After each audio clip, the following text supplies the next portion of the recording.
नमस्कार, मैं कशिश और स्वागत है आपका मेरे इस खास कार्यक्रम में।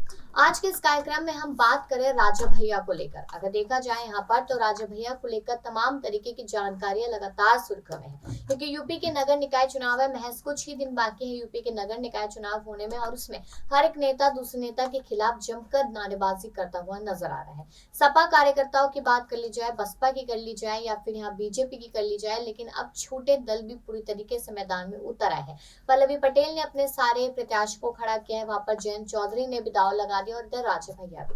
लेकिन अगर कुंडा की बात की जाए, प्रतापगढ़ है उसमें कुंडा जगह है जहां से विधायक है राजा भैया, तो ये कहा जाता है कि पहली बार यूपी नगर निकाय चुनावों के लिए राजा भैया मैदान में उतर रहे हैं। साफ तौर पर देखा जाए तो उन्होंने उषा नाम की महिला को कर दिया है। दूसरी तरफ उनके सामने गुलशन यादव, जो उन्हीं के साथ एक समय पर रहा करते थे, उन्होंने अपनी पत्नी को ही आगे कर दिया। अब यहाँ पर कहा जा रहा है कि राजा भैया वर्सेस अखिलेश यादव होते हुए नजर आ रहे हैं, कि यहाँ पर प्रत्याशियों की लड़ाई है। बात उन दोनों की है, काफी गहरी दोस्ती थी यहाँ पर राजा भैया और अखिलेश यादव के बीच में, लेकिन मायावती की एक गलती की वजह से कह लीजिए, या जो भी मिसअंडरस्टैंडिंग हुई उसकी वजह से यहाँ पर वो दोस्ती टूटती नजर आई और कहीं ना कहीं वो नफरत में बदलती नजर आई। जब नेताजी मुलायम सिंह यादव का निधन हुआ तब राजा भैया पहुंचे थे उन्हें उनके अंतिम दर्शन करने के लिए, और अखिलेश यादव से मुलाकात करते नजर आए, शिवपाल सिंह यादव से मुलाकात करते नजर आए। लेकिन कहीं ना कहीं अगर देखा जाए यहाँ पर तो राजा भैया अब यूपी नगर निकाय चुनाव के लिए पूरी तरीके से तैयार है। आगे आपको जानकारी दे देती हूँ कि यहाँ पर अगर देखा जाए तो उनके गुलशन यादव भी उनके सामने है, लेकिन राजा भैया वर्सेस अखिलेश यादव कहा जा रहा है। कौन सी नई रणनीति अपनाएंगे अखिलेश यादव, ये देखना है, और कांटे की टक्कर यहाँ पर मानी जा रही है। पहली बात तो ये कि विधायक है राजा भैया, और राजा भैया के समर्थन में आधी से ज्यादा जनता है, लगातार उनकी रिस्पेक्ट करती है। लेकिन यहाँ पर गुलशन यादव और उनकी पत्नी भी लगातार जीत हासिल करते हुए नजर आते हैं। अब आमने सामने की बात की जा रही है, जिसमें उषा त्रिपाठी है और यहाँ पर गुलशन यादव की पत्नी सीमा कैंडिडेट है। और इस लड़ाई को त्रिकोणीय माना जा रहा है, क्योंकि यहाँ पर बीजेपी से डॉक्टर सुमन साहू गलियों की खाद छान रही है, ये बात यहाँ पर मानी जा रही है। आगे आपको बता दें कि कहीं ना कहीं अगर देखा जाए तो दोनों के पास समर्थन है, लेकिन कौन कितना ज्यादा काम करेगा, क्योंकि राजा भैया यूपी के नगर निकाय चुनाव में पहली बार उतर रहे हैं और किस तरीके से वो अपना काम रखते हैं ये देखना होगा, क्योंकि गुलशन यादव के पास दिखाने के लिए बहुत कुछ है। वो लगातार कहते हैं कि जनता ने लगातार देखा है कि हमने कितना विकास किया। तो क्या माना जाए यहाँ पर कि राजा भैया जीत हासिल कर पाएंगे या फिर यहाँ गुलशन यादव, आखिरकार कौन सी रणनीतियां यहाँ पर रहेगी ये देखना होगा। तो चलिए बताते हैं आगे की इस खास जानकारी में। चलिए फिर आगे बता देते हैं कि यहाँ पर प्रतापगढ़ को देखा जाए तो उसकी कुंडा नगर पंचायत में अध्यक्ष पद पर मुकाबला दिलचस्प होता जा रहा है। इसकी वजह कुंडा विधायक राजा भैया और कभी उनके करीबी रहे गुलशन यादव के बीच मुख्य मुकाबला दिखाई दे रहा है। गत विधानसभा चुनाव में भी राजा भैया और गुलशन यादव के बीच सीधा मुकाबला हुआ था। गुलशन यादव ने कड़ी टक्कर दी थी। अब एक बार फिर निकाय चुनाव में दोनों नेता आमने सामने हैं। राजा भैया की पार्टी ने उषा त्रिपाठी को उतारा है, तो सपा की ओर से गुलशन यादव की पत्नी सीमा कैंडिडेट है। इस लड़ाई को त्रिकोणीय बनाने की जद्दोजहद में बीजेपी की डॉक्टर सुमन साहू गलियों की खाक छान रही है। इस बाबत हमने देखा जाए तो गुलशन यादव से बात की तो उनका दावा है कि हमारी जीत का मार्जिन बढ़ेगा। उन्होंने कहा कि जनता इस बार साइलेंट वोटिंग करेगी। उन्होंने कहा कि जो एक नया दल है उनके लोगों द्वारा लोगों को इतना परेशान किया गया है कि उनका जीना मुश्किल हो गया। धमकी देना, फोन करना, नाम लिखना कि घर में कितने सदस्य हैं, एक हिसाब से उनको मानसिक टॉर्चर करना। इस बात की हम तो लिखा पढ़ी कर रहे हैं आयोग में। इससे उच्च अधिकारियों को अवगत करा रहे हैं कि प्रशासन निष्पक्ष चुनाव कराए। गुलशन यादव ने आरोप लगाया कि लोग कहते हैं कि आप एक बार हमारे यहाँ आ जाते हैं तो वे लोग रात भर सोने नहीं देते।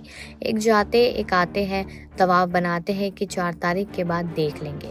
उन्होंने आरोप लगाया कि जो एक नया दल है उसके लोग ऐसा करते हैं।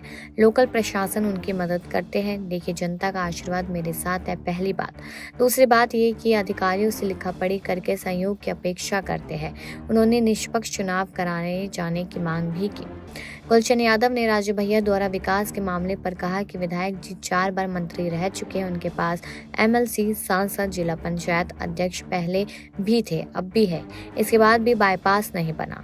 उस समय उनका लखनऊ से जब भी बैंती जाना होता था तो इसी कुंडा चौराहे से आते जाते थे, लेकिन तब उन्हें कुंडा की याद नहीं आई। कुंडा की कितनी फंडिंग है जिससे वो विकास कर देंगे और चमका देंगे। उस समय तो वह मिनिस्टर थे, आज विधायक है। आरोप लगाए कि आप देख लीजिए कोई भी कार्य विधायक निधि से हुआ हो, जिला पंचायत निधि से हुआ हो या एमएलसी निधि से हुआ हो। इधर राजा भैया की पार्टी से अध्यक्ष पद पर लड़ रही उषा त्रिपाठी के पति शिव कुमार त्रिपाठी पूर्व अध्यक्ष टाउन एरिया से जब हमने बात की तो उनका कहना है कि पूरा कुंडा का जन समर्थन मिल रहा है। सभी लोग जात पात और धर्म से ऊपर उठकर हमें वोट देने जा रहे हैं। लोगों से समर्थन मांगने के लिए सब निकल रहे हैं। राजा भैया हमारे मुखिया है, वे मुखिया की भूमिका में ही रहेंगे। समय दे रहे हैं, जरूरत पड़ी तो और भी समय लिया जाएगा। विकास, सम्मान और काम के मुद्दे पर चुनाव लड़ रहा हूँ। राजा भैया से जब भी जरूरत पड़ती है तो उनसे समय और भी लिया जा सकता है। कुंडा की बजाती नालियों वो यह बता रही है कि यहाँ 10 साल से कोई विकास नहीं हुआ है। इधर बीजेपी के अध्यक्ष प्रत्याशी जो शिक्षा के मामले में सबसे अव्वल है, वे पेशे से डॉक्टर है। डॉक्टर सुमन साहू आज गलियों की खाक छनती हुई नजर आ रही है। वे इस मुकाबले को त्रिकोणीय बनाने में जुटे हुए हैं। जनसंपर्क के दौरान हमने उनसे बात की। उनका कहना है कि मैं जहाँ भी जा रही हूँ इतना प्यार और सम्मान देखकर गदगद हूँ। जर्जर सड़कें, नालियाँ, खुले हुए तार हर तरफ नजर आ रहे हैं। मैं प्रधानमंत्री, मुख्यमंत्री और विकास के नाम पर वोट मांग रही हूँ। उनका दावा है कि जितनी भी जर्जर सड़कें हैं उन्हें पक्का करवाऊंगी। उन्होंने कहा कि जो नालियाँ टूटी फूटी है उनको भी सही कराना, बिजली के तारों को सही करवाने के साथ ही सरकारी योजनाओं को जन जन तक पहुंचाना हमारी प्राथमिकता होगी। उन्होंने कहा कि हम अपनी लड़ाई किसी से नहीं मानते, हम विकास के नाम पर वोट मांग रहे हैं। इस तरीके से बीजेपी नेता अपनी बात रखते हुए नजर आए। लेकिन अब यहाँ पर कुछ और चटपटी जानकारियां भी सामने आई है। राजा भैया पर लगातार अलग अलग मुद्दों को लेकर सवाल उठते हुए नजर आ रहे हैं। अब देखा जाए यहाँ पर तो जिस तरीके से अतीक अहमद की हत्या हुई उसको लेकर भी यहाँ पर एक सवाल पे राजा भैया के नाम को याद दिला रहा है। कहा यह जा रहा है कि यहाँ पर राजा भैया भी तो एक माफियाओं में से आते हैं। कहा यह जा रहा है कि अतीक अहमद माफिया, तो राजा भैया क्या है? हम लोग बचपन से ही राजा भैया का नाम सुनते हैं। पूरा चुनाव जातिवाद हो रहा है, मुद्दों पर चुनाव नहीं हो रहा है, ये बात यहाँ पर कही जा रही है। यानी कि राजा भैया पर भी तमाम तरीके के सवाल उठने लग गए। और यहाँ पर गोपाल तिवारी कहते हैं कि बारिश से सारी चीज़ें सूख जाती है, सरकार यहाँ पर कुछ नहीं करती है, यहाँ पर किसान परेशान होते हैं और ऐसे में कोई कुंडा माफिया हमको सता नहीं रहा है। यहाँ पर कहीं और कुछ गलत नहीं हो रहा है। लेकिन सवाल यही है कि जब लोगों को परेशान किया जाता है, उन्हें माफिया कहा जाता है, तो फिर राजा भैया को क्या कुछ कहा जाएगा? इस तरीके के तमाम सवाल यहाँ पर लोगों ने खड़े कर दिए हैं। लेकिन कहीं ना कहीं अगर देखा जाए तो यहाँ पर जो चुनाव है उसमें अखिलेश और राजा भैया आमने सामने नजर आ रहे हैं। और अखिलेश यादव की पार्टी की तरफ से पूरी तरीके से यहाँ पर बड़ी धमकी राजा भैया की पार्टी और राजा भैया को मिलती हुई नजर आ रही है कि कोई चुनाव नहीं जीत सकता, जीतेगी तो सपा जीतेगी और गुलशन यादव इसलिए जीतेंगे क्योंकि उन्होंने जो भी सीखा है वो यहाँ पर अखिलेश यादव, सपा पार्टी और मुलायम सिंह यादव इन सभी लोगों से सीखा है। तो आपको क्या लगता है कि क्या अखिलेश यादव यहाँ पर पटखनी दे पाएंगे राजा भैया को? इस पर अपनी राय जरूर दें और तमाम खबरों के लिए देखते रहिए नेक्स्ट 9 न्यूज़।